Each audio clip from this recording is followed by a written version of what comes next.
meeting here in Hawea, and we're starting it slightly late at 7 past 10. Would you like to do the karakia? Oh, Yes. Kathy, you would like to do it, thank you. I'm on the roster today. Morena koto, ano. Titaha e te hui, whaia te mataranga ki a marama.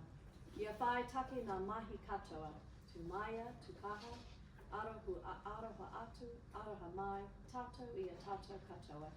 This gathering seek knowledge for understanding, have purpose in all you do, stand tall, be strong, let us show respect for one another. Good luck at the start of the year. Kia ora, thank you, Kathy. Welcome to members of the community. Thank you for coming along. We'll be hearing from some of you soon. Thank you for staff for turning up, and Tony Avery, who's joining us. He's a member of the executive, and Quentin Smith, who is a councillor who's invited to these community board meetings. The meeting will be recorded, so letting everyone know that. John Wellington is an apology. There's no other apologies. Could I ask members for any leaves of absence they would like recorded? I've got a meeting at the council at 12th and 13th of March. Thank you. Very good. So as there are apologies, we will move that John Wellington's apology be accepted. All those in favour? We'll carry that. We've got a reasonably full agenda today. Are there any declarations of conflicts of interest that anyone would like to declare? Yes.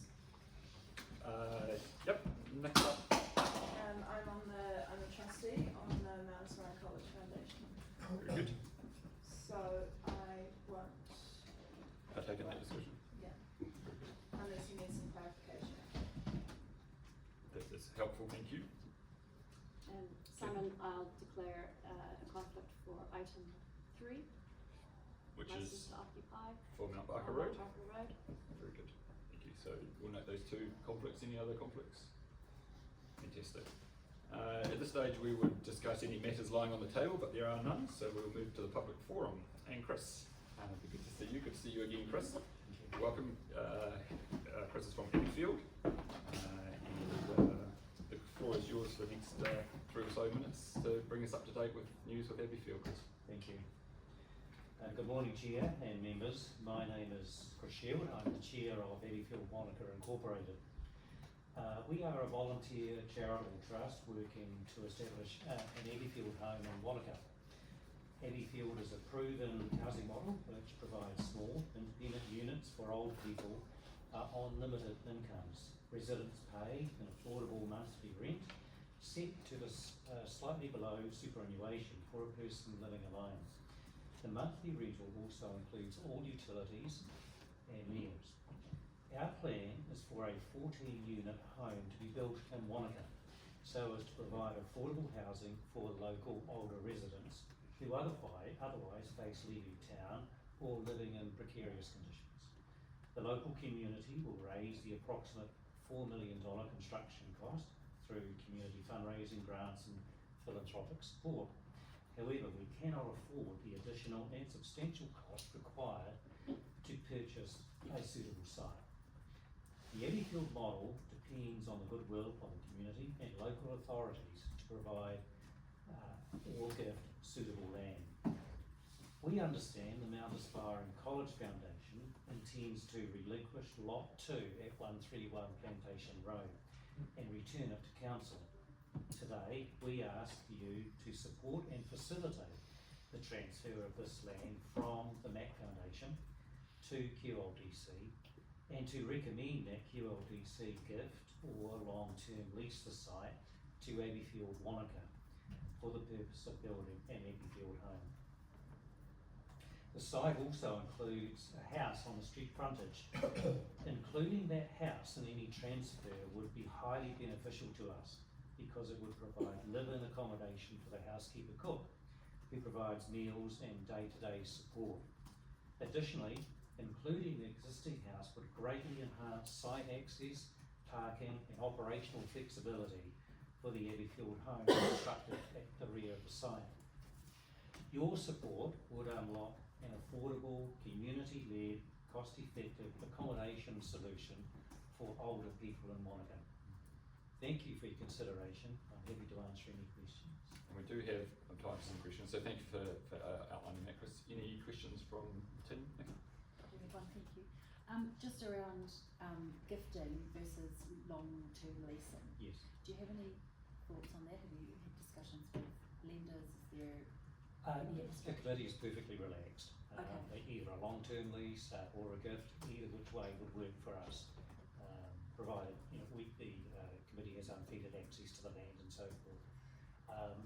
There are already 15 established Abbeyfield homes throughout New Zealand, and they have a variety of arrangements, be it gifting, long-term lease, peppercorn rentals, that sort of thing. And just, I might be the same question, but just how do you decide amongst the applicants? So 14 is not many. No. There will obviously be lots of people who would like the opportunity. How do you choose? Again, we rely on the model that we already have for selection, but various committees take a different stance. The Abbeyfield Wānaka committee is going to target residents ideally who would otherwise be forced to leave Wānaka, maybe because for whatever reason they haven't accrued a sum allowing them to purchase the licence to occupy. Older Wānaka residents in that category would be our target group. We would operate a selection process as far as practically we can. We can't do a means test, we're not able to do that, to ensure that those sort of people become residents of Abbeyfield. One more question. Nicola, did you have a question? Do you have a list of people already wanting to go into? No, we haven't, and we've discussed that, but with the best part potentially of 3 years off having this, maybe less, hopefully, and it's really too soon.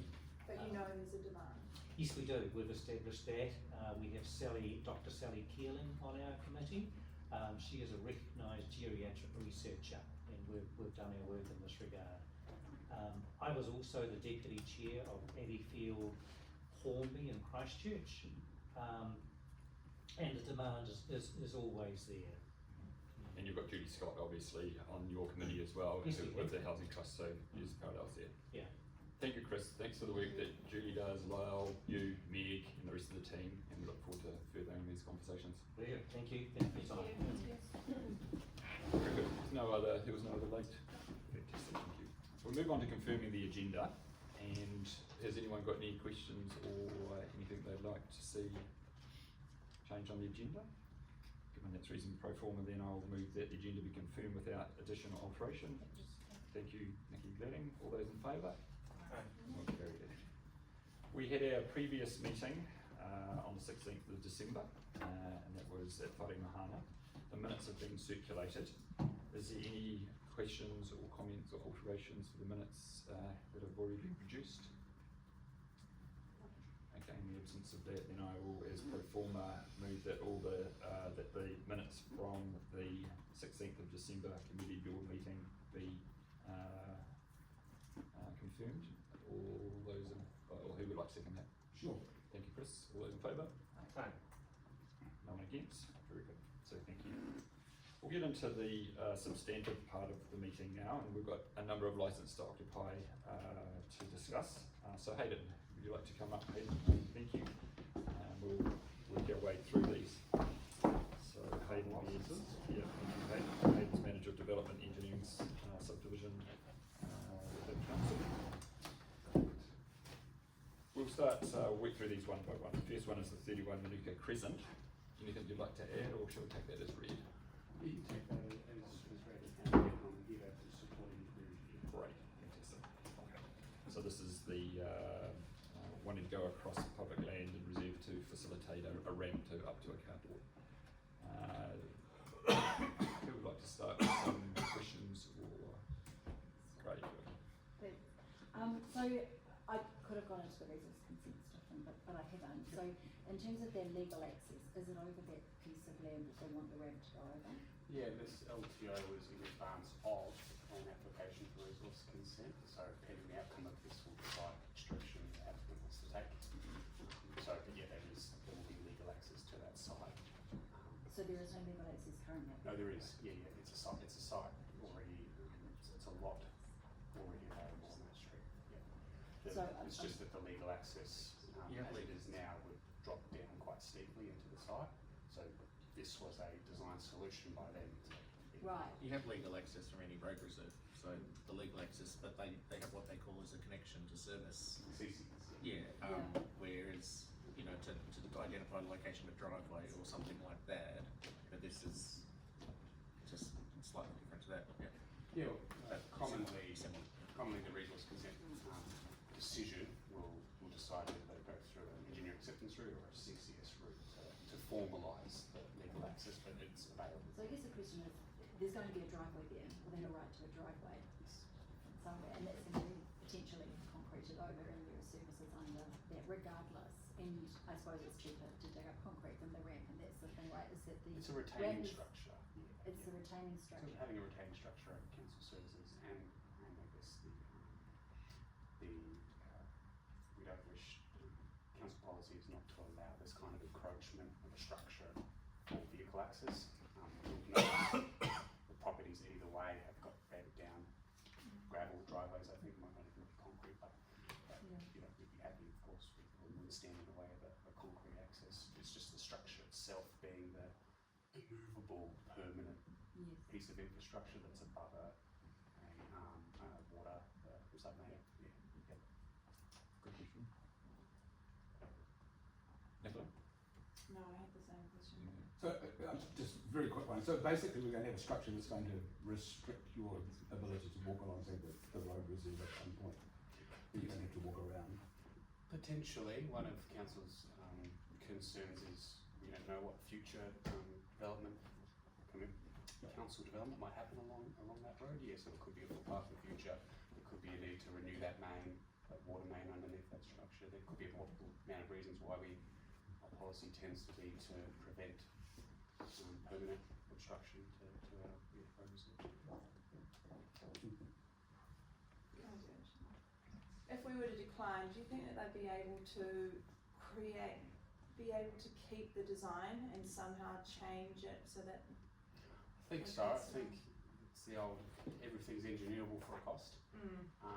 There are, of course, multiple reasons, multiple other designs you could develop for that site, including maybe lifting the ground up around the site so that it's a gravel rather than a structure, or doing what I guess neighbouring sites have done, which was a ramp down. I guess there are multiple ways that you could get into that property in the future. Our council officers don't support this option.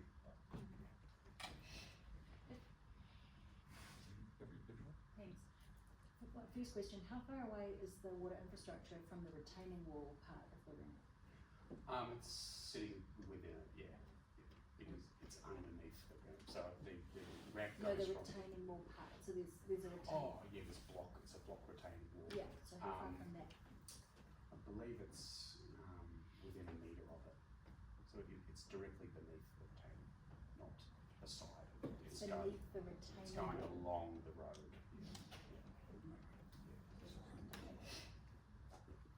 Beneath the ramp or beneath the retaining wall?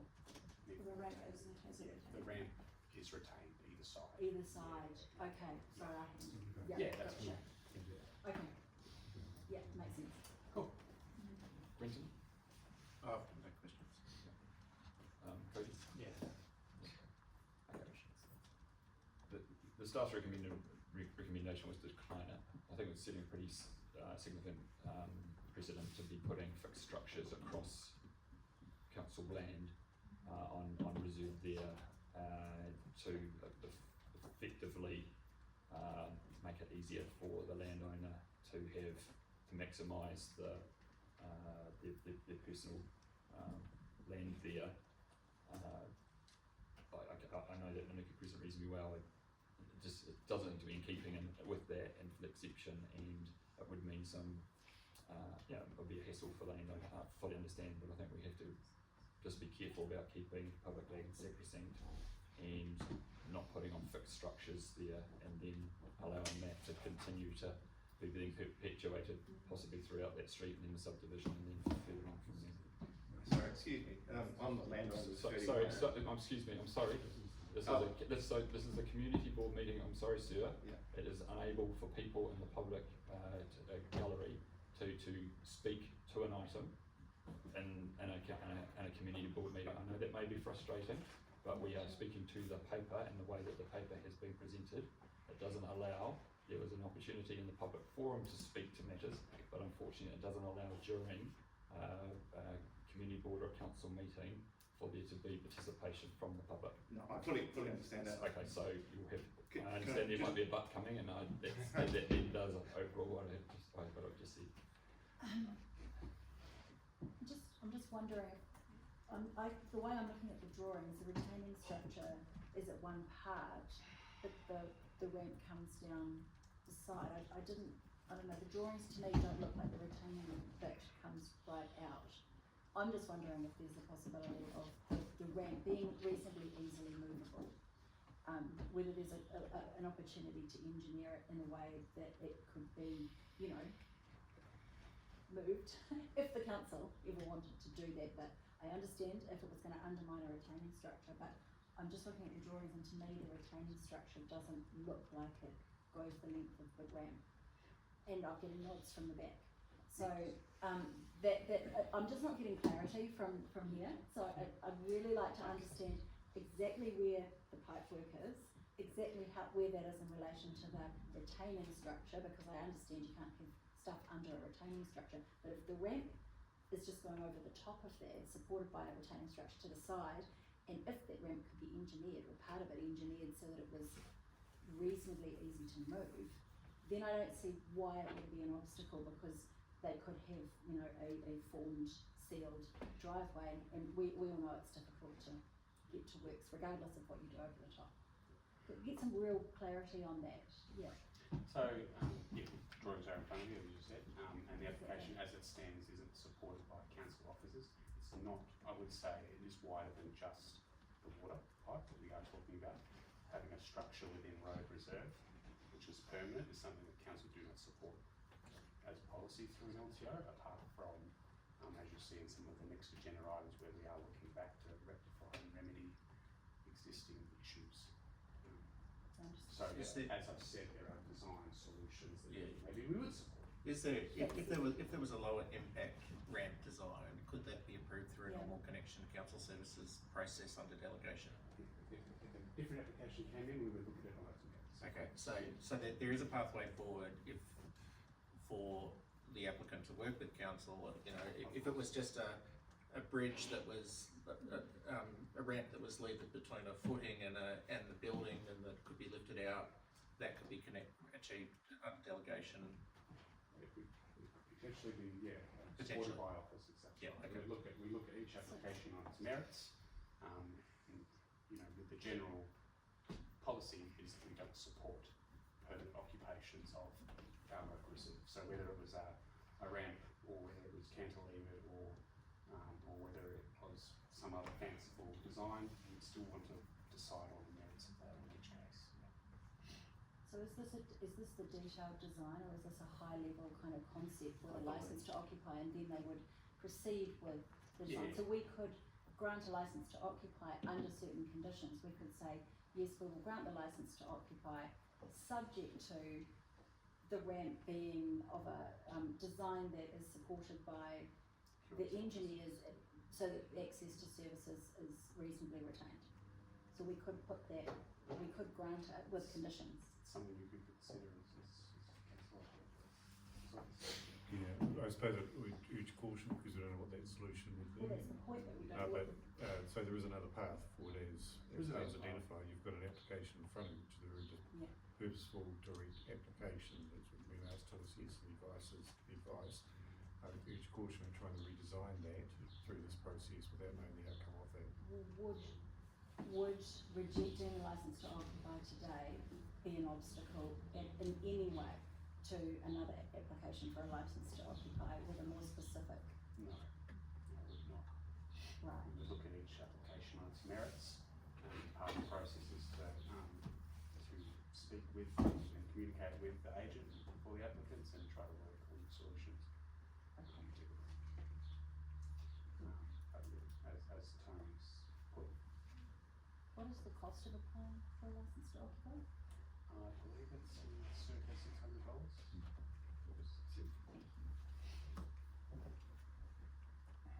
Okay, so at the moment we have got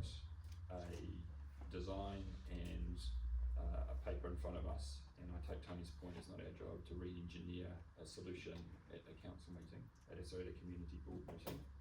But it has been noted that if this LTO is turned down, it's not been creating a precedent for any future revised LTO that may well be put forward. Okay, so I'm going to move that we note the contents of this report. We decline a licence to occupy, as stated here, to occupy Manuka Crescent Road there, and we authorise this report resolution to be made available to the public as part of the CEO's report to the next council meeting. Would anyone like to second that? Chris is seconding that, so we're going to put that to the vote. I just want to make really clear that, you know, I didn't get clarity from the report on what the actual design is and how detailed the design is at this point. People often apply for licence to occupy without detailed design because there is a cost to detailed design. And so I do feel like we should be granting the licence to occupy if you know, and then putting conditions in place. That would be the right way to go, I believe, and then they can go away with certainty, do their detailed design. I'm struggling with. Should they have done the detailed design previously? The cost of, yeah, if you don't get the licence to occupy, I don't know what comes first. I've put a motion, I have had a seconder, which is Chris. I'm now putting it to the vote. All those in favour? Aye. Those against? No arguments. Nikki? That motion is carried. Thank you, Hayden. We're going to move on to item 2, which is the Excuse me, Mr. Chairman, is the public forum finished? Yes, I'm sorry, the public forum requires, was when Chris spoke, and public forum requires 24 hours notice. I did. I registered online, I think it was last Friday, and I got an acknowledgement back. As did I. Oh, wow. Okay, I'm gonna give my hand. Okay, if you guys have got acknowledgements for attendance at the public forum, that comes through staff and gets put on the run sheet and on the paper. So if there is confirmation that you were to speak at a public forum, I'm just going to adjourn the meeting for 1 minute and just sort this out. So Okay. I'm just going to, excuse the team, I'm just going to reopen the meeting. Hayden, I'll just ask you to take a seat again. Yeah, I'll see you again in a moment. Yep. Trevor, we did receive your, well, staff, council did receive that. So I'm going to apologise that that wasn't fed back through to the minutes. So we will, in a moment, hopefully have you speaking to us. So what I'd like to do is ask that I'll move a motion that we change the agenda and reopen the public forum again, considering members of the public did in fact register, but that wasn't transferred onto the run sheet, and that would only be fair for Trevor having followed correct procedure. Just suspend standing orders and vote. Yep. So I am moving that we suspend standing orders and we reopen the public forum. Do I have a seconder for that? Cody, all those in favour? Aye. Thank you. Just going to move back to our public forum again. And our speaker, the second speaker, Trevor, would you like to come and take a seat? Trevor, we're interested to hear what you have to say. Typically it's 3 minutes. I apologise for the hiccup. Thank you, Mr. Chairman. Good. It's a little iniquitous. I've actually made a couple of submissions before, one to the previous board, and while they acknowledged receipt, I got no response, and I made a similar submission to the speed limit review. I find it was in 23, and there's been absolutely no response. Mr. Chairman, what I want to speak about is firstly the 40k urban speed limit in Wānaka. There's actually no substantive reasons why we should be slower than Cromwell or Alexandra. We're being treated like second-class citizens. The 40k limit slipped through. I was at the hearing when we were led to believe it was a NZTA funding requirement, but this has since been denied some time ago. at any time, streets like mine, Iron Drive and King's Crescent, if you went out there right now, they're deserted. There's absolutely no reason why we shouldn't revert to the national standard of 50k. The incidence of speed-related crashes is so low in the urban area that it is not reasonable to inflict a lower speed limit on everybody. What we need is consistency. Currently, if I want to drive from my house to the Wānaka Centre or to the rec centre, I go through 4 different speed zones, which is ridiculous. So, Mr. Chairman, my submission is that we should revert to the national standard of 50 k's for urban Wānaka. Thank you, Trevor. That is noted and appreciated. Yeah. The second point, Yes. Mr. Chairman, is related, is the Valentine Road. Council spent millions on upgrading Valentine Road and now inflicted us with a 60k completely unwarranted speed limit. 60 k's is an uncomfortable speed. It's neither one thing nor the other, and it's difficult to observe and to enforce, and so far it's achieved nothing. Some time ago, I was on council for a term some years ago, and at the time, council had a policy of 80 k's for rural arterial. So my submission is that we should change Valentine Road to 80 k's. This is entirely in line with all the roads, adjacent roads in the area are 80 k's now. And the state highway, which runs parallel, is 100 k's. And it's got more development on it than Valentine Road, so there's no sense in this. The road was designed to take the higher speed limit, and so my submission, Mr. Chairman, is that Valentine Road should be changed to 80 k's. We are going out to consult on speed management, and that will this will be put into that consultation as well, your feedback. But there is also be another avenue too when this comes out to the public in the next month or so. Is that when the It's going to public consultation on March 19th. March? Yeah, March, yeah. Well, that's to be signed off. So speed speed management is going to be topical, and it will be reconsulted with. Yeah, that happened 3 years ago, Yes. Mr. Chairman. Yes, understood. There was a review. I've still got the documents. Yes, today. yes. Please don't do more consultation. Just get on with it. Point taken. You're appointed to make decisions. Thank you, Trevor. Yeah, thank you for your time. Thank you very much. Cheers, Trevor. Thank you for coming and seeing us, and apologies again. It's fine. Just going to pause. Okay.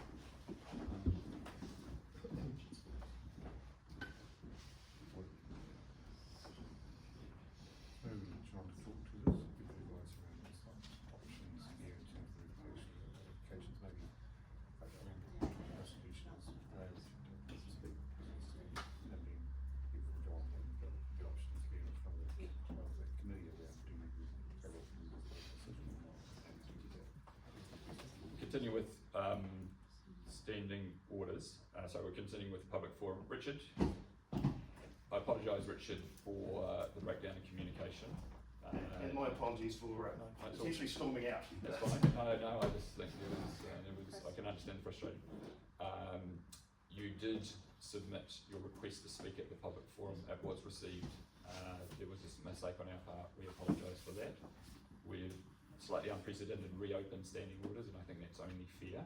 And so reopened amended standing orders and reopen the public forum for you to speak. So we will look forward to hearing what you have to say, and the floor is yours. Thank you, Chair, and again, my apologies for the storm. That's not something I'm particularly proud of, but we are. So I do appreciate the opportunity to speak today. My name is Richard Justice. I live in Christchurch. I am work as an engineering geologist, and I've worked in the local area in the last 30 years in my role. My family have been ratepayers in Wānaka for 50 years, and in the course of time we've seen them change course in the landscape, and I would say not all for good.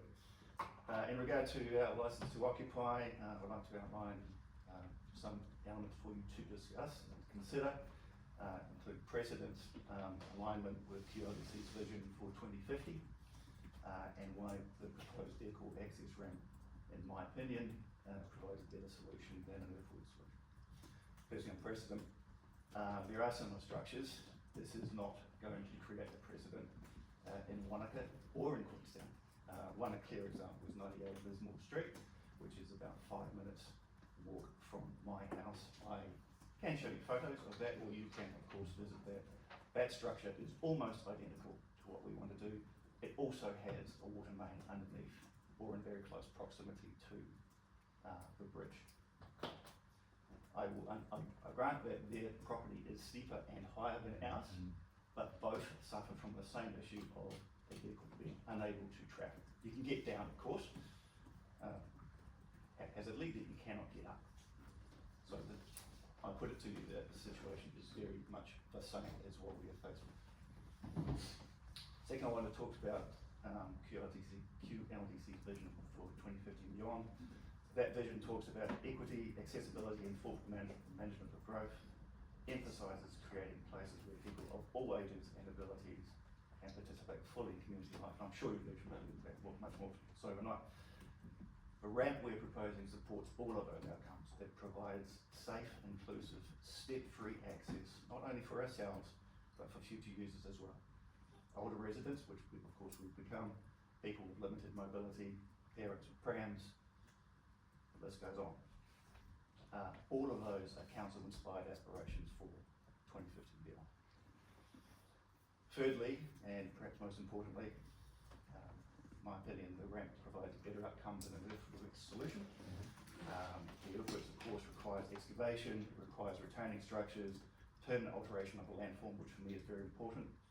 It increases the carbon footprint, increases environmental impact, the construction risks, long-term maintenance, the list goes on. Permanent modification has already been demonstrated in many subdivisions in Wānaka, and I would say to the detriment of the landscape in every case. By contrast, the proposed ramp minimises ground disturbance, preserves the existing bank, is visually lightweight and proportionate, and it can be designed in a way that allows future access to the water main. We are at a high level design at the moment. Nothing is set in stone. We can alter the design, and I would happily have some conditions on any agreement in the LTO that requires us to do the engineering to allow that access to the water main in the future. Finally, it's important to realise that that bank was constructed by council in the 1990s. The effect of that bank was to cut off reasonable access to the property. It is appropriate and consistent with vision beyond 2050 that infrastructure created by council should enable access rather than preventing it. But the ramp would, with that legacy condition, offer a low impact and safe, forward-looking way. So for these reasons, of course, I would, you may have already made the decision. We'll revisit that, but thank you. I respectfully submit that granting an LTO in this case is appropriate, it does not set a precedent, and it is future focused. I encourage you all, as you make a decision, to look past the bureaucracy and the adherence to various rules, and think about that larger, forward-looking option that is available to you. It's not a step into anarchy, it's just what we think is the best solution for this property.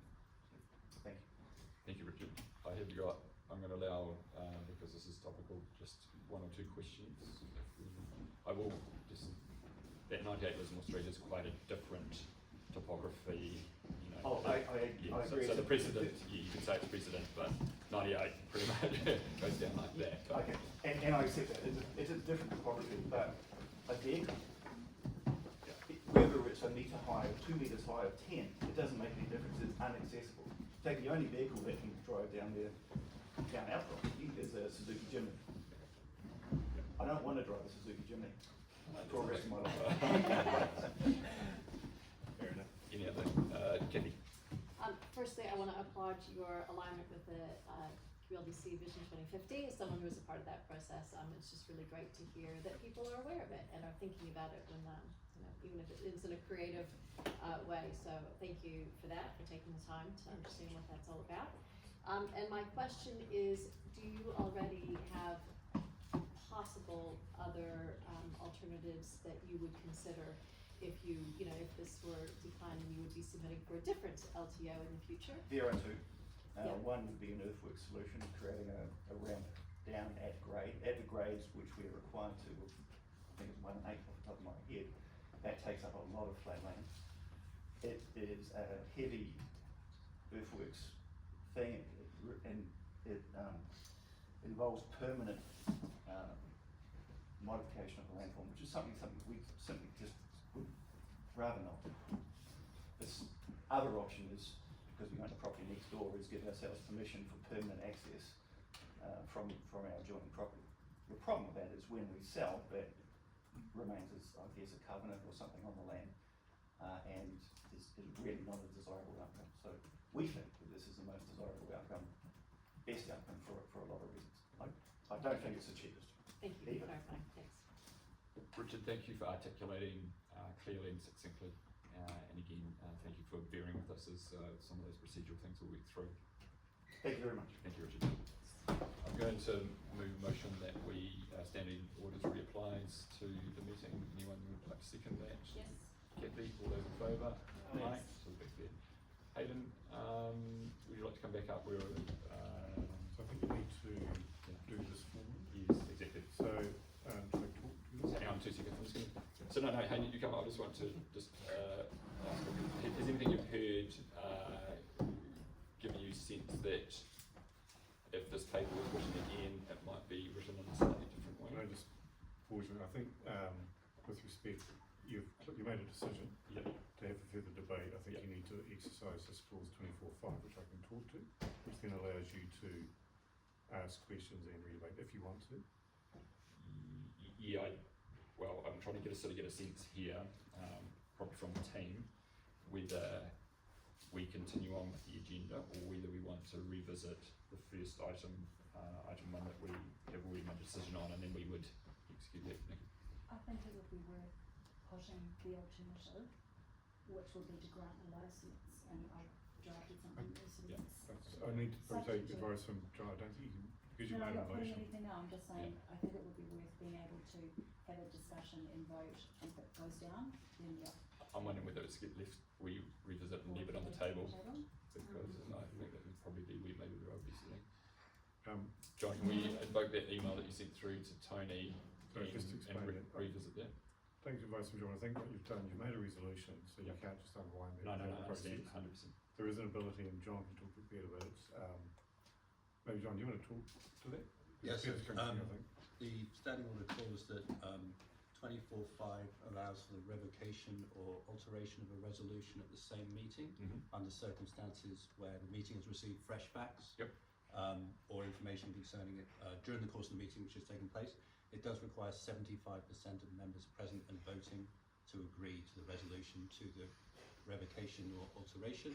So that could potentially, the option could be to revoke and put it on the table, or to revoke and reconsider Yep. here. Good. How Very long good. does it mean to put it back on the table?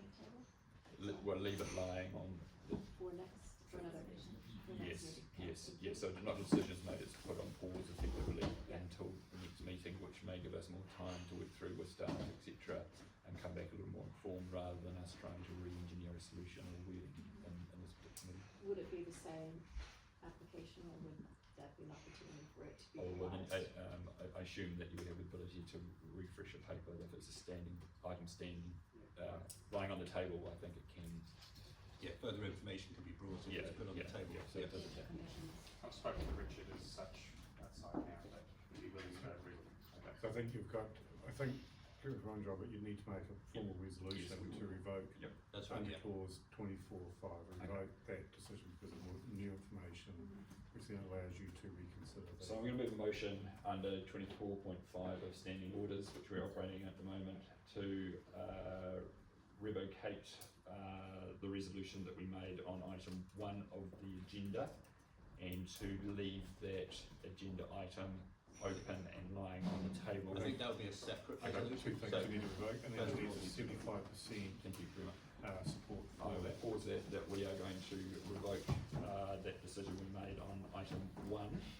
Do I have a seconder for that? Nikki? All those in favour of that revocation? Aye. Aye. And that is unanimous? Yeah, okay. So the second motion I'm going to move is that item 1, since we haven't decided that now, that we've revocated that decision, that we leave item 1 lying on the table to allow the applicant and staff to reconsider and to bring this to the next board meeting for reconsideration. Do I have a seconder for that? Nikki? All those in favour? Aye. Very good. Okay, so just clarifying, we're leaving the licence occupier P1 Manuka Crescent lying on the table, and we'll see that come to our next board meeting after you've had fruitful discussions with that. Thank you. Let's move on to, thank you for that. Item 2, we have a licence to occupy multiple locations within QLDC. Hayden, do you want to speak to that? This is for the Otago Regional Council on, yeah. Correct, Chair, yeah, this is for ORC, it's 2 locations for groundwater bores, as part of their modelling for Hawea, to provide the public with live level information. The first site is their preferred option, and they've got a second site if budget allows, which is the close to the cemetery site, but really we're asking for an LT for both, but it's predominantly for site 1. We've had a number of these before. We've worked in partnership with ORC around air monitoring units and all the rest of it, so there is a good partnership there. Probably a little more straightforward. Any questions on this one? Okay. Okay, so Nikki is moving that the licence to occupy multiple locations for ORC as item 2 be accepted. Do I have a seconder for that? It's Nicola. And I'll put that motion to the table. All those in favour? Anyone against? Carry that unanimously. Thank you, Chief Hayden. Moving on to item 3, and again, this is maybe less straightforward. This is a licence to occupy for 386 Mount Barker Road.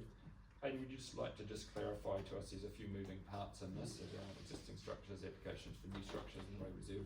That's right, yeah, it is an unusual situation where we're actually for like a partial grant and decline of new structures. So at this location there is existing structures within quite a wide road reserve. The road reserve is 40 metres wide, of which about 20 is behind the tree line of this property.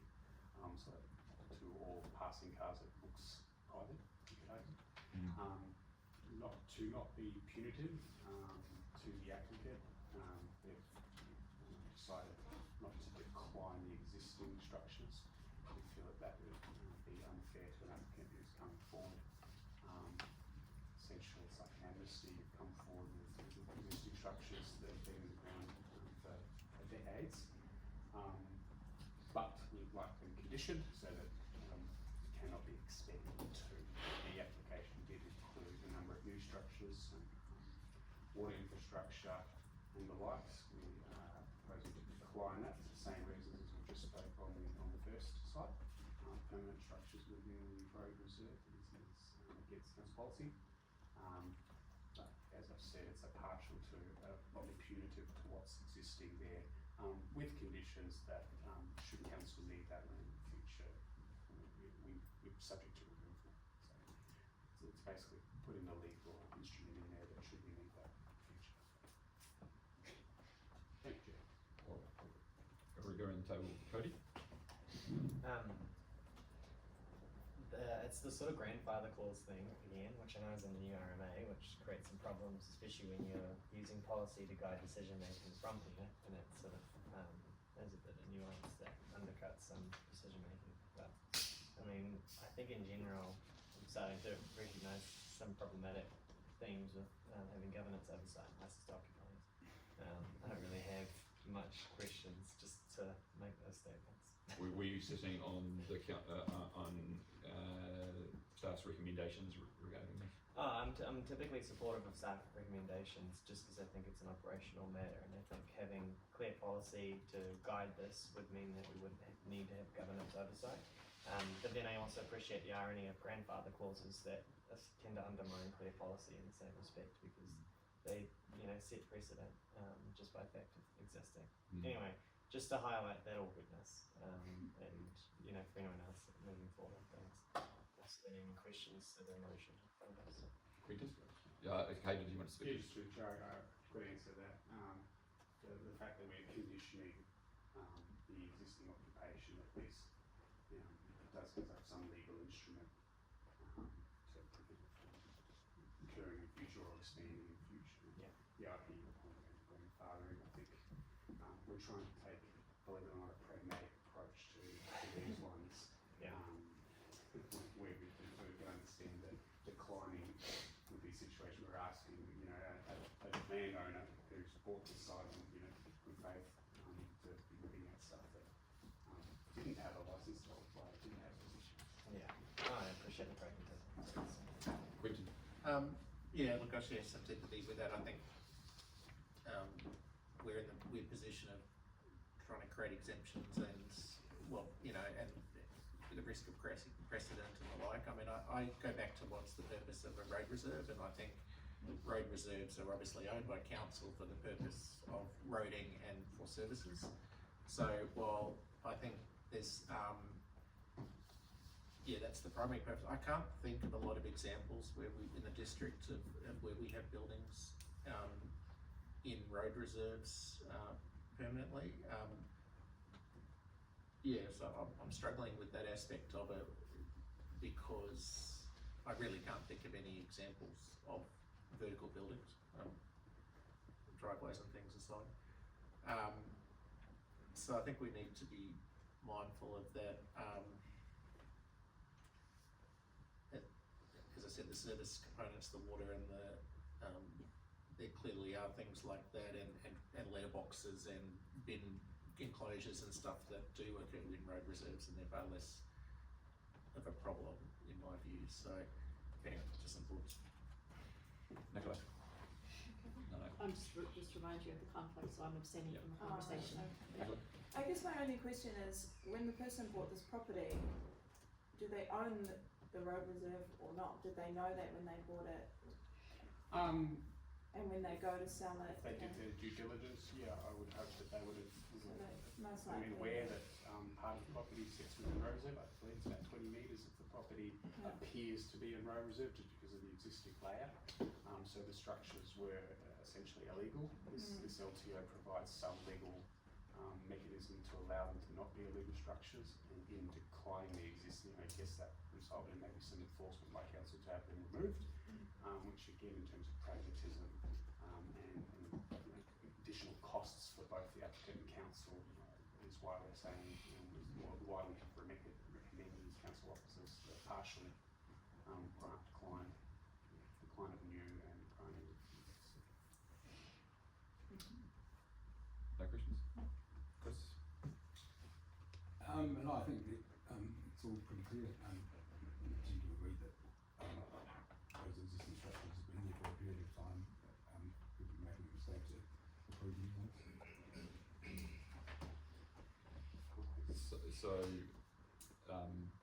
if we were to decline both new structure LTO for new structures as well as existing structures, would council then be forced to make compliance, or could they choose to go, okay, turn a blind eye? Without an LTO, it makes these structures effectively illegal, and I would suggest that council should enforce the following process, and should seek enforcement. Who would like to move? Who would like to? Nicola?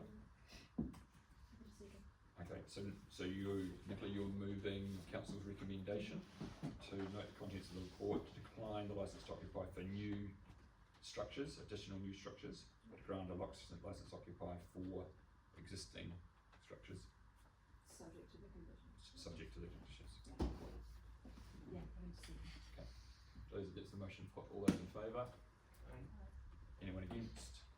Carried that unanimously. Thank you very much. Thank you, Hayden, for that. We're going to move on to item 4, and for staff, we are running a little bit late, but we're conscious of that. There's a few procedural problems, but we'll continue moving through before we hit the workshop. Item 4, that's a licensed occupier for 1 to 5 Prospectors Lane in Cardrona. Anything to add to that? Very, very similar to the last one. It's an existing occupation that we'd like to put the legal mechanisms in place and conditions for that environment. As you can see from that evidence, it's a smaller occupation. Yep. Handrails and etc. on the walls. Yep. I will open that up for any questions.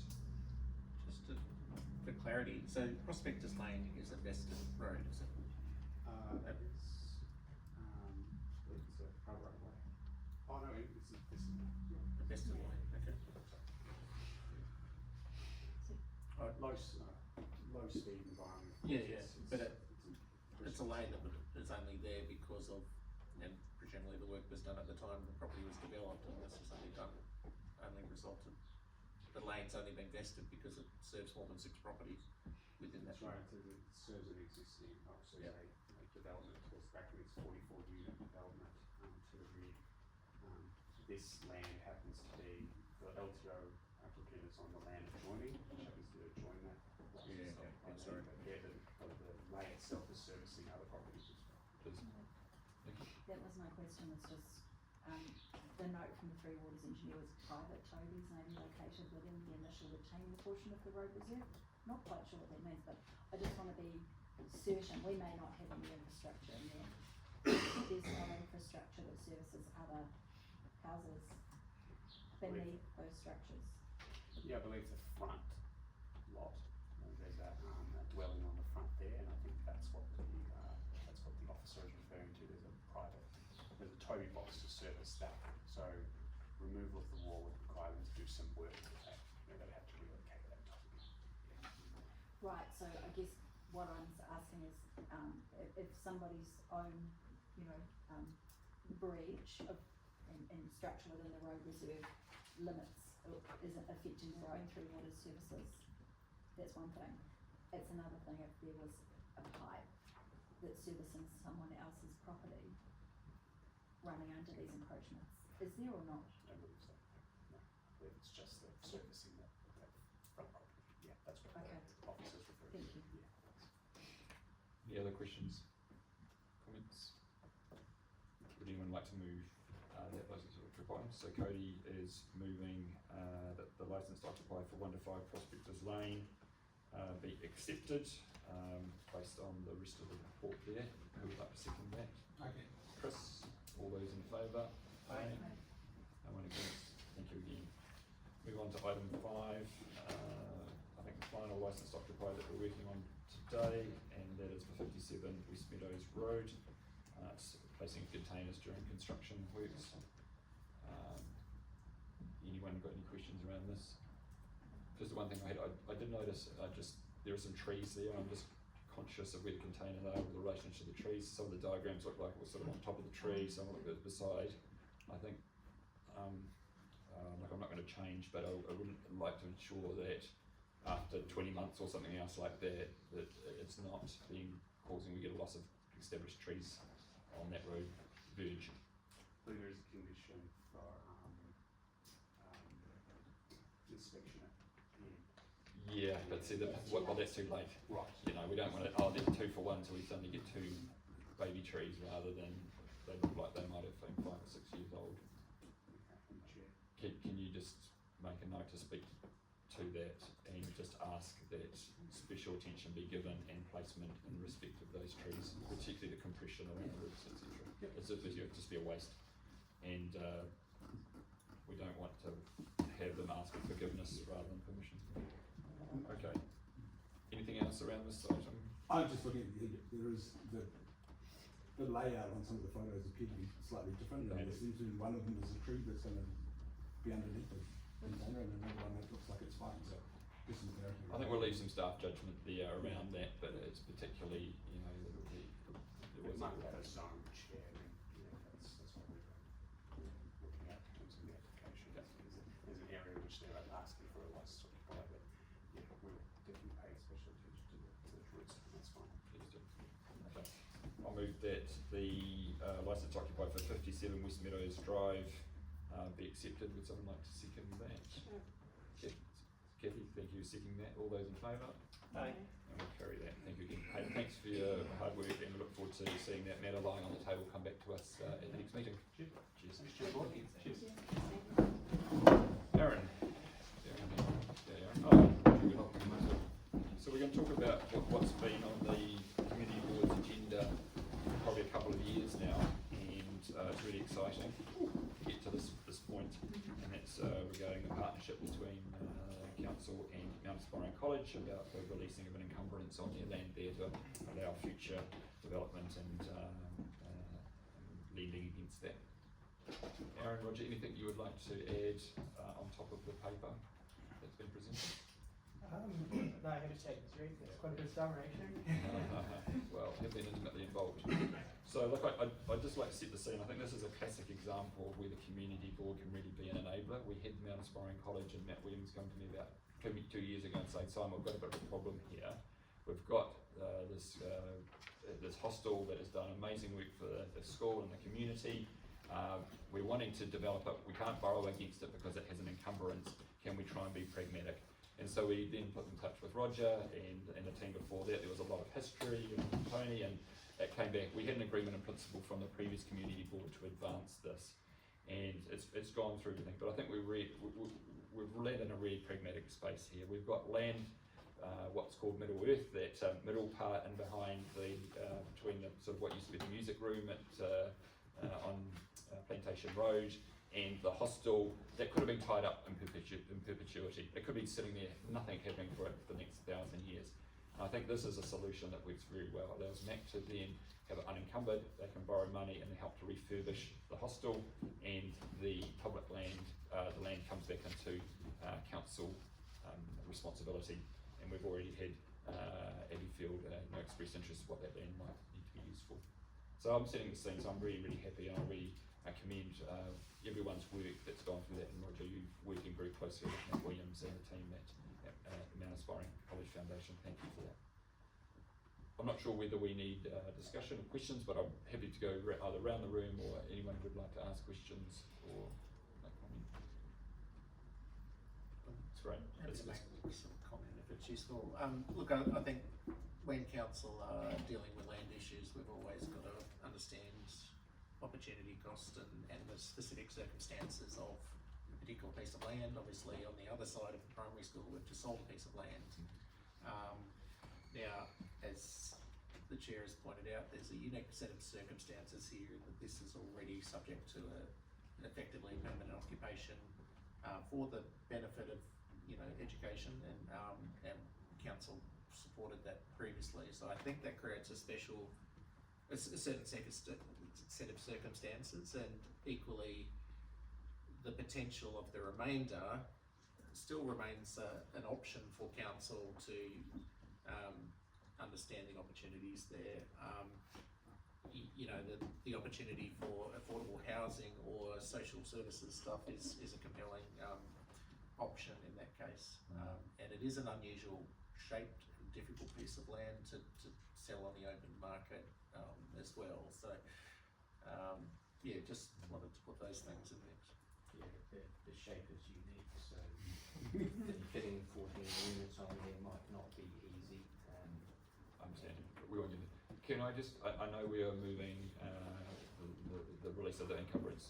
I don't want to get too ahead of ourselves, but I would like to say how council, what's going to be your process as staff to, assuming this goes through the community board, goes through council, it's unencumbered, what's going to be your approach for lot 1 and lot 2 to decide how that land is going to be used? Well, initially in the short term was to rent the house until proposals are put forward. So from the council officer's point of view, we don't have any particular view on that. Okay. Because dealing with what's in front of us Yes. at this point in time. Just until that goes through and is approved, we can't really get too far ahead of ourselves. I understand that. Okay. Let's get this through, and then we will be probably as a community board discussing.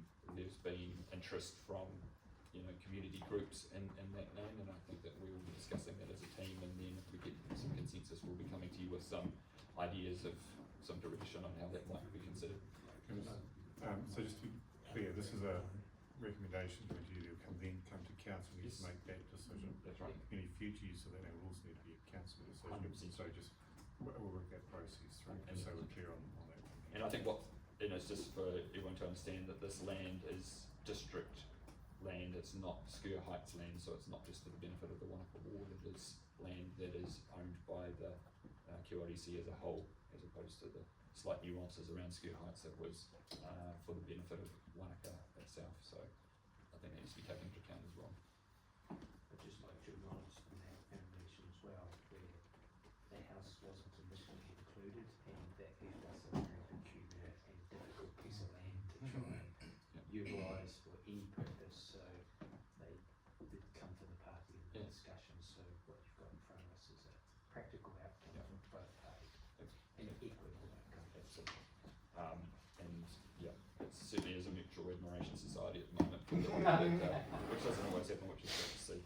So considering some advocacy or involvement, I'd like to move that the Mount Aspiring College Foundation, we remove the QLDC covenant to enable proposed subdivision. That's what's outlined here in the paper for item 6. Who would like to second that? Yes. Thank you, Kathy. Kathy is seconding that. All those in favour of that motion? Aye. And that is carried. So excellent. Great piece of work. We'll be in touch. Thank you. You're good. You look a little bit big. I'm just waiting for the next item. Oh, I'm just going to introduce Stefan. I'll go with you.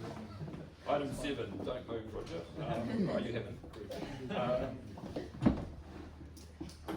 We've got a much loved piece of community infrastructure down on the lakefront, which is the jetty, which has seen better days. Stefan, kia ora. Good to see you. Your role, your facilities and fleet manager here at QLDC. Great. Thanks for the work you've done there. Is there anything that you'd like to share on top of what's been put to us in the papers? I think obviously you touched on it. It's a very beloved topic, and we've had discussions around waterways infrastructure in Wānaka for a while. Myself and Councillor Smith has been talking about what options we have, and obviously this one is not the ideal option we have, but it was what we believe is one we need to make. But obviously, knowing that is a much loved structure, we're obviously proposing what we think would be a suitable way to replace such structure, subject to obviously the LTP discussion and how it is funded. I'll start by asking a question. Well, I'll make a statement.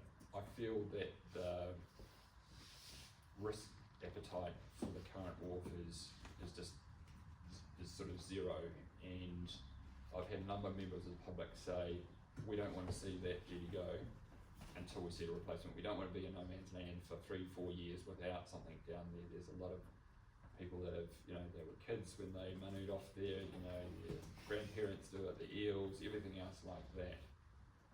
Can we not just bang in a couple of nails and replace a couple of planks and get some more life out of that until we get clarity as to its replacement? Are we being extremely overly cautious about the risk to council about continuing the jetty in its current state? I think there's a bit of two ways through here. You've obviously got the risk. Obviously, we don't want to have risk on our structures at all if we can avoid it. It's about a cost as well, and it unfortunately isn't just a bunch of nails. It's a lot about the abutment and how it raises floorboards of the jetty itself. And we can continue to maintain the jetty. That is the decision. That is the decision that was made here today. But it is an operational cost that we incur, and it's not insignificant anymore. It is really coming up. Obviously, the structural reporting that we get monitored through the structural monitoring program indicates what kind of renewals we have to do to keep the structure, and it is ongoing. You did send me an email about that last year. What's a quantum that we're thinking of that wouldn't have to we'd have to invest in this ageing structure to keep it. Or we go from Stefan's. Do you know, I've got a number that I think I can remember. What number do you think it is needed to invest to have that in a neutral state? It is to eliminate risk and just to carry on the status quo, or to actually... Well, just to keep it open, you know, we the two sort of aligned things. How can we keep this structure open for the next 2 years? No, it's 2 years though, because the old structures degrade quicker and we're Yep. Well, I've said 2 years, Roger. taking out and cracks. We set it about 25,000 years to maintain the structure. In the status quo, no improvements, just keeping it. And every time we make rises, that's usually an additional 8 to 9,000. Just put it back into the beach. So obviously, varying weather, we're looking between 20 and 25 a year. Great. That's all I was after. Thank you. Cody? Could we give it a Viking funeral? Send it off. We've got to wait till the water level goes down. Probably won't burn. Yeah, it's been several one. I appreciate the liberty, but we'll keep it, Nikki, to... My question is just about the forward process. So, you know, if the structure is going to be removed, we need to be moving really quickly to put something new in place. We're going to need funding. We're going to need a figure for the LTP. The figure is going to be based on what we do and where we do it, and all of that's going to require community consultation. So working back, you know, we need to press go straight away. Do we have staff capacity to get things going quickly on this piece of work? I think to answer your question on the where, is the Parks and Reserves team behind me looking at me. It's a question that will sit with them with the waterfront and the lakefront development. So we can't necessarily assume it's going to go right back into the same location. So there's quite a bit of work in that. Stefan and I area in terms of the actual putting it back is probably the simpler task. Yeah. Still need the funding to be available. So this is the question, and I'm concerned that there's going to be a whole lot of backwards and forwards around where does it go and different ideas, and that may mean that we don't actually get to the point of having a budget to chuck in the LTP to get it moving quickly. Do we need look, I'm just throwing ideas around, but do we need a project team to be set up immediately, multi-department? So, thanks, Chair. The team's presenting a report around the vulnerability of that structure and whether we move it now or not. There is uncertainty about that future path. There's no funding for it at the moment. There's some talk about use some of the funds from other things. There's the location of it, there's the design. That's not a simple process. We can imagine that there'll be a lot of discussion, debate around how big and wide and beautiful the structure might be and what its cost is and where it might be located. So that's not, I don't think we could say that's going to be a straightforward, simple process. It would also have to go through the annual plan or LTP process in terms of priority. So in effect, what the paper is we try and make this existing one limp along with the risks that are associated with it, or do we remove it and then focus on that process? I don't think we can give you simple answers to your question, sorry. No, it's important because, you know, the limp along option is real. If there is so much uncertainty and there's not staff drive to get it done quickly, I think the two things can be done in parallel. We can maintain the existing one and move the other, but what we did by removing that, if we don't have a clear path forward and clear drive from the start, we risk not getting something in 5 years or You bang on. which misses a whole generation of people. Yeah, I know you're trying to separate stuff. You're trying to separate a little bit here, but I think they're combined. We talked about you said well, what we can do is if we remove the current jetty, we can then focus on the marina and Ely Point. Now, I think that's completely separate. You know, so that's all well and good, and that should be happening. But I don't think that should be giving us comfort that there's things happening. What we need to be saying is, if this jetty gets removed, when's the new jetty going to get built? Now, the community board is giving very, very clear direction that one of our key priorities is the creation of a new jetty and a new pier to ideally align with Howick Street. So that's been well signalled for a number of months now, and I suppose I was a little bit disappointed about this paper that it didn't acknowledge the fact that the community board is pushing really, really hard for this, and that we have had high level discussions that could be as a piece of community infrastructure funded through the Wānaka Asset Sales Reserve. Okay? So there is, I believe, a much clearer pathway to funding than there would be without the ability to invest from that asset reserve fund. So I think that it's not an either or. It's a what do we do with the current much loved but sorely need of work jetty, and how are we going to put a team together to start the design and concept of a new jetty. So it's not sequential, it's like it should be done in parallel. So just coming on that, this report only deals with the first thing. It was only intended to deal with the first item because of the very poor state of that structure and the health and safety risk that presents. We've got a duty to, if we want to maintain it, then it will require reasonably significant ongoing funding to maintain it in a state that is fit for public use. That's what this report's dealing with. The other question very entirely, but that's with the Parks Reserve's turning around that future and the funding and everything else. This is identifying, particularly given the high lake levels this year and the damage that was done to it, we need to make a decision about its current structure. I challenge that slightly, Tony, because what has been brought in here, it specifically says the suggested plan includes the replacement of North Street Jetty, the replacement of the Wānaka Marina Jetty and the Ely Point. So we've already brought in two other projects into consideration of the removal of this. So it wasn't as narrowly defined. It was, we've already scoped out the other two. I think that was in regard to the funding that sits within the LTP, where those other projects sit bringing forward for replacement. Yeah, look, we've got two options here, and they're both reasonable options. One is maintain the status quo, that's option 2. Then you've got your advantages and disadvantages. We do need to know what the cost is of maintaining it and not removing it, because it is an option available to us, and is it 25 grand. 25? So that amount of money will get it up to a point where it's reasonably safe and. To the next slide. Yeah, it will keep it status quo. It will keep it status quo. Replacing the chicken wires, replacing replacing the little foot rails, making sure the Tim's underneath are I mean, sound. if that's a reasonable option on the table for us, it's not like, you're not saying we can't maintain it because it's that far gone. We can maintain it. It's just Given that we don't opportunity have, cost of given spending. that we don't have clarity going forward, that's where I'm leaning, running both in parallel, keeping this one going, but pushing the other one at the same time and keeping it going for as long as we can, so that kids can jump off it, and that a whole group of 1 to 5-year-olds don't, not quite saying it right, but don't have the opportunity. Highlighting that keeping going accumulates a cost.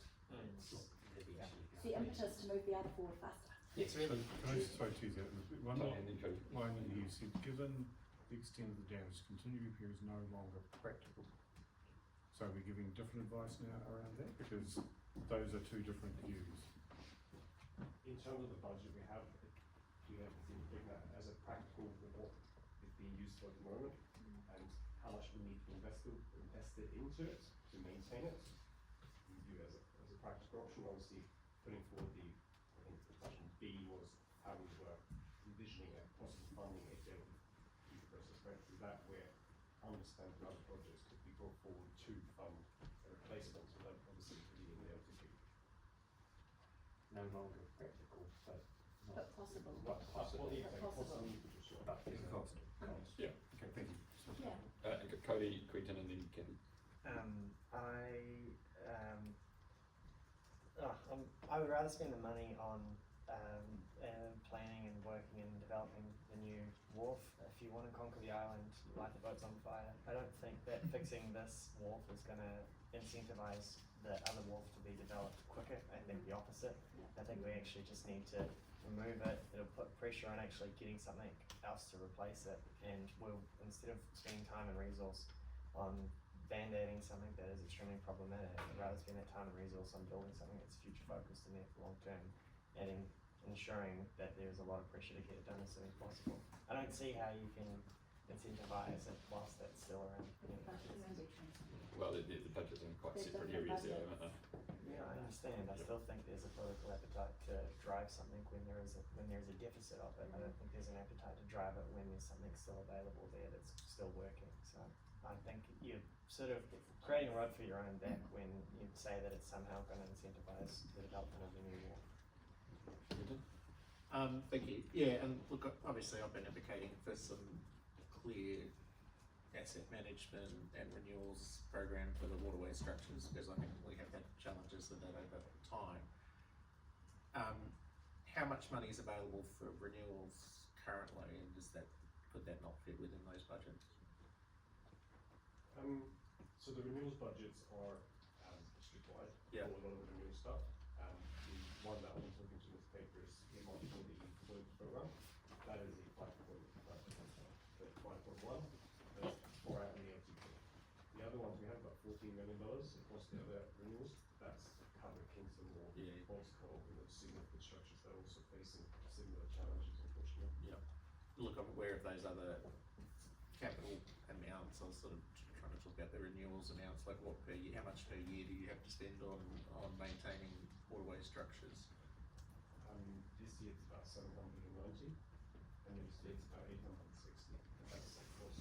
So I think it's useful to have the context of the, So 25 out of 8. yeah, how important is it in the context? And I understand there's a whole that's across the district. Look, just regard the location. I mean, I think the location of a replacement jetty is well tested. We have a pretty clear indication of where it would go through a number of different pieces of well consulted work, including the Wānaka Master Plan, the Lakefront Development Plan, and the Heart of Wānaka. So, I mean, I think it's reasonably settled that a replacement would line up with the end of Hilbert Street.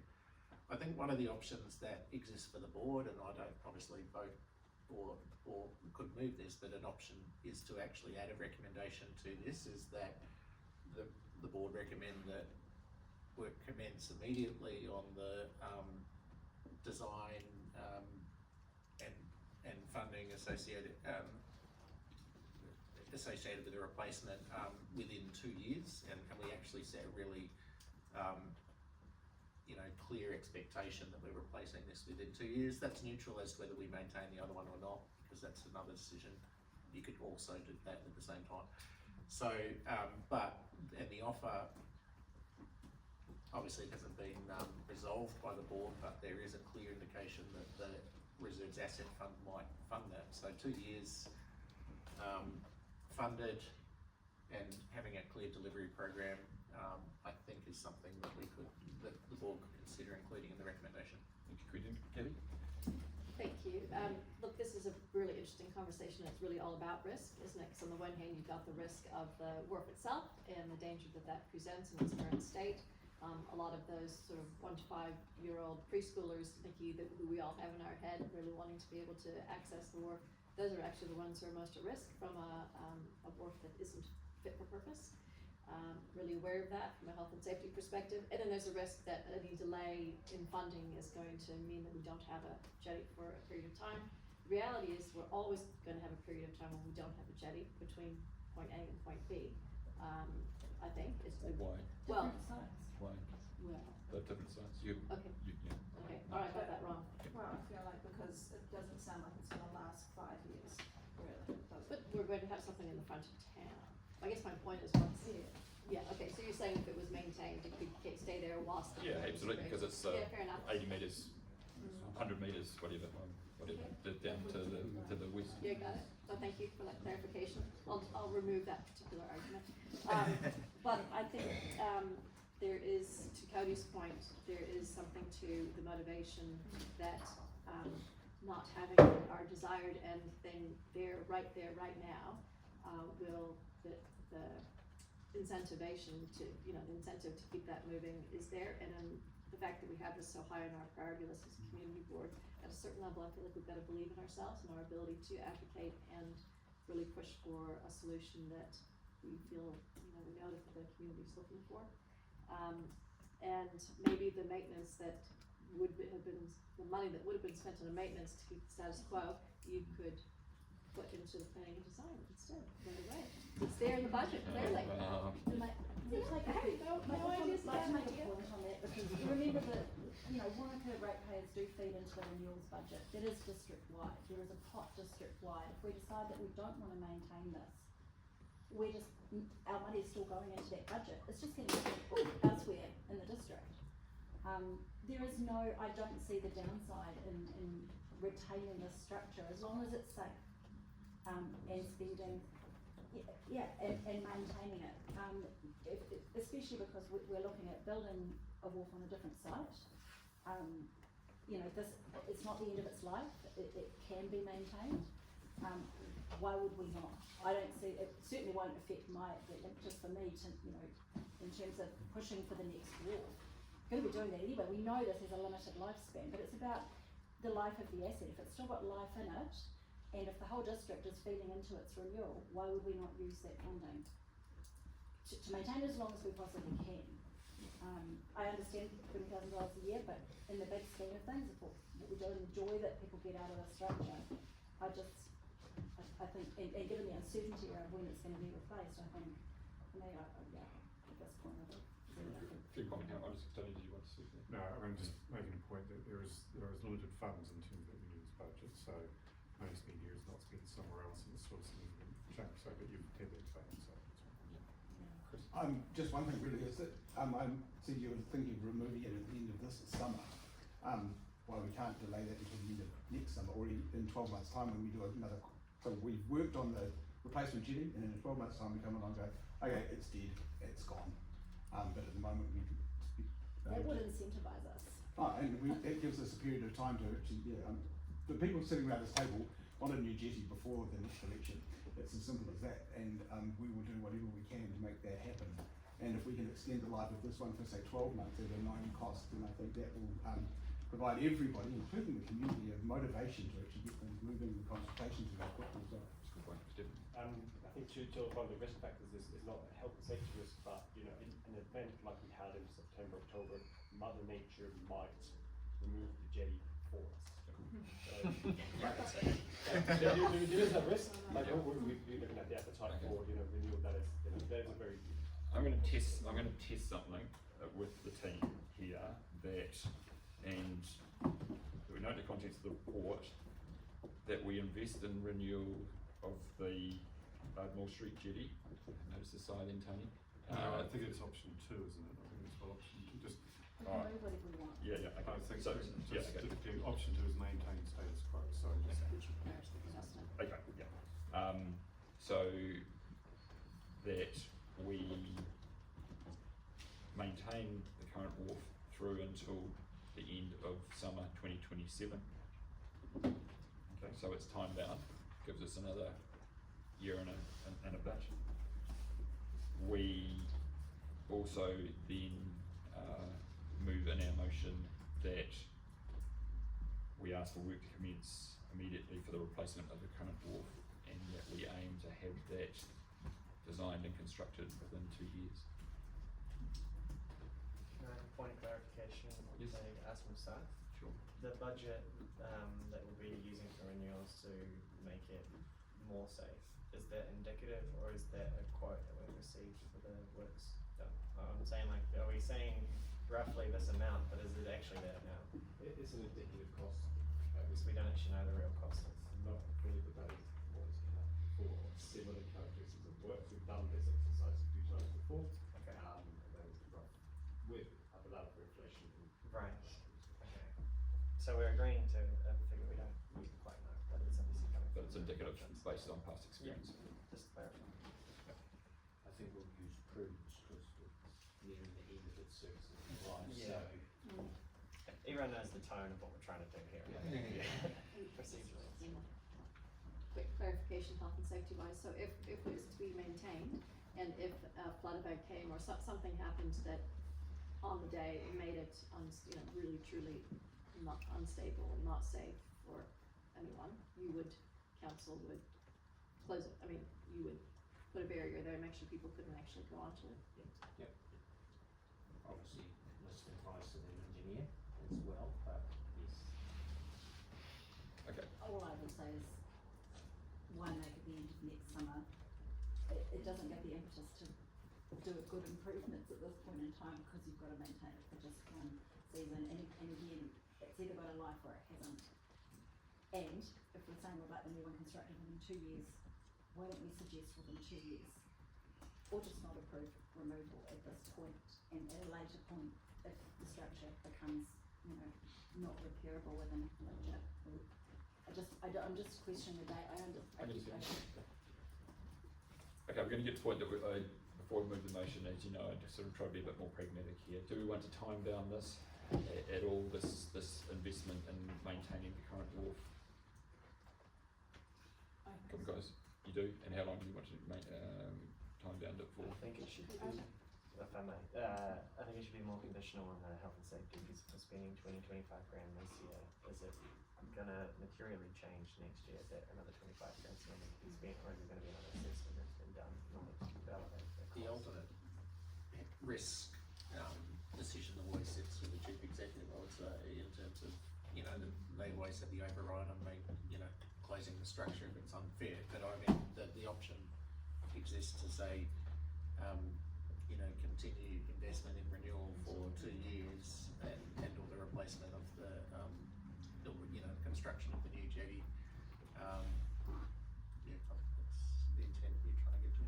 Just in terms of health and safety, if it becomes unsafe, then we remove it. And this first popped up because of the concerns around it stayed up to September and October, and whether we should actually authorise removal from a safety point of view at that point.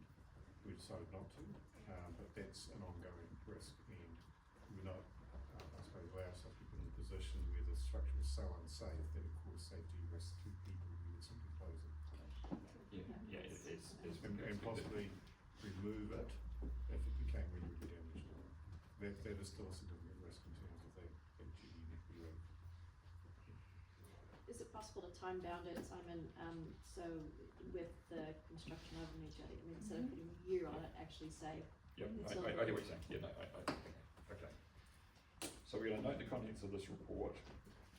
We are going to request that council maintain the use of the current jetty until a replacement jetty is constructed, and that work commences for the replacement of the current wharf immediately, with a desired completion of the project within 2 years. Why not one? We can't do it in one. It'd be difficult to do it in one. That's a motion I put. Is anyone going to second that? I'll second that. Okay, Nikki. Can we just read it back? Yeah. Okay.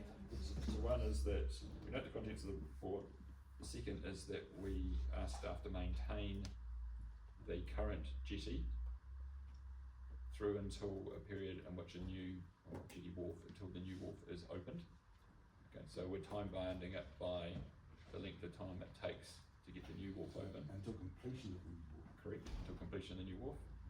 And then the third aspect is that we ask staff to immediately proceed planning and design and that program of work to construct an alternative or replacement wharf, and we would like that to be done within a 2-year time frame.